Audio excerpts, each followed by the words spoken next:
শীতকাল কিন্তু শেষ হতে চললো, কিন্তু আমাদের বাড়িতে পিঠে পুলি হওয়া একেবারেই বন্ধ হয়নি। ঠাম্মা সেদিনকে বানালো ঝাল ঝাল পিঠে। তো ইনগ্রিডিয়েন্টসগুলো দেখা যাক। নারকেল কুচি, কড়াইশুঁটি, গাজর, ফুলকপি, আদা, লঙ্কা এসব সমস্ত কুচি করে ভালো করে ভেজে নিয়েছে। নিয়ে তাতে চিনি আর নুন দিয়ে ভালো করে পুরটা বানিয়ে নিয়েছে। এবার আটা মেখে আটাগুলোকে ছোট ছোট করে লেচি করে নিয়েছে।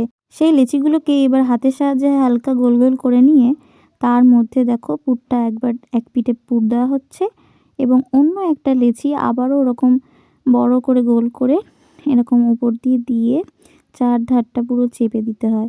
চেপে দিয়ে এবার আপনাদের ইচ্ছা মতন ডিজাইন দিন, আপনাদের যেরকম ইচ্ছে সেরকম ডিজাইন দিতে পারেন।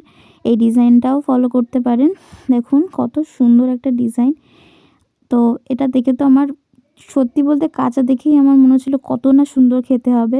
অ্যাকচুয়ালি এটা ফ্রাই হওয়ার পর এটাকে অবশ্যই ফ্রাই করতে হবে, স্টিম করা যাবে না। স্টিম করলে বাজে লাগবে খেতে হয়তো, বাট জানি না। ফ্রাই করে দেখবে কী দুর্দান্ত খেতে হয়েছিল। তো এটা আপনারা শুধু সার্ভ করতে পারেন বা অথবা কোনো একটা চাটনি দিয়ে সার্ভ করতে পারেন। আমি ধনেপাতা পুদিনার চাটনি দিয়ে সার্ভ করেছিলাম। রেসিপিটা কেমন লাগলো অবশ্যই কমেন্টে জানাবেন। আজকের জন্য টাটা।